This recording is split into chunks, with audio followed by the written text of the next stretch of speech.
Yeah, I just thought we came out, put up some runs offensively, which is good to see. I thought defensively we played really well defensively, and it was fun to see our pitchers, some of the stuff they'd worked on from the week before, them come out and execute that stuff. So all around, I thought, good learning opportunity for us, being on the road and traveling, and just what that feels like a little bit on some of those longer trips. But yeah, I thought our kids came out and played well. When you think about those road trips, many things can go wrong. You want to make sure you stay sharp.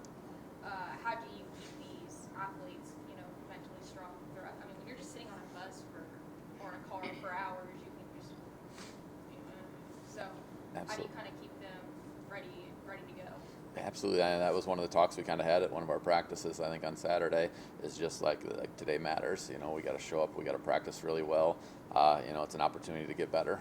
It's an opportunity to get used to getting off from a bus because we actually had to travel that morning, get off from a bus, and then go to the field and practice that afternoon.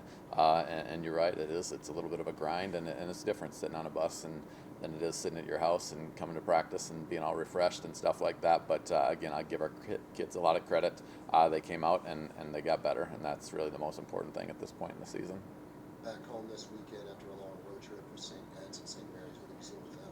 Yeah, I mean both those teams are good softball teams. I think St. Mary's they're in the top half of the conference. St. Ed's they're scrappy. They got some good pitching. They got some good hitters. They got a little bit of speed. Both teams actually will have some speed this weekend, so it'll be a good test for us. We're gonna have to definitely get ready to go and come out and have a really good solid week of practice.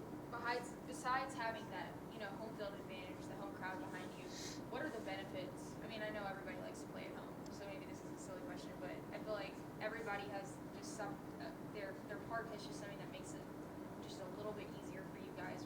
Besides that home field advantage, what do you think Schaeffer Park gives you guys that maybe others, don't have Yeah, access to? I think, just being in your own confines, you got your own locker room, you got your own field, you're used to how the ball bounces on your turf, which seems weird. Turf should be turf, but, every field's a little bit different, and I think that just being able to be on the field that you practice on every day, it is a huge advantage, and even just facility-wise, having all the equipment that we need. Honestly, one of the best things I think about this weekend is being able to sleep in our own beds and get a little extra sleep and be ready to go for the weekend.